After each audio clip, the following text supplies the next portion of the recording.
首先你把舌头伸出来，你看你的舌头是红的还是白的？如果你的舌头是白厚的、水滑的这种情况，而且咳出来痰是白色的，这就是寒咳。那么这种就要用热的药，买药的时候你在清热解毒类的是坚决不能用的。看它上面写的功能主治是祛风散寒的、止咳的可以。那如果你的舌头伸出来是红的，舌苔是黄厚的，特别舌尖比较红的这种，而且整个人比较燥热、口渴，这种情况的话，你可以用风热感冒的一些药。那还有一种就是百里家黄，这是因为寒咳以后没有治疗好，积的久了以后有点积热，这种也是要驱寒为主。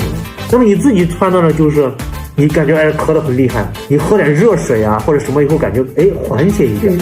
这就是寒咳。如果你喝了热水以后反而感觉或者说是你吃了什么热东西，我咳得更厉害了，这就是热咳，就不能用热的，要用凉的药。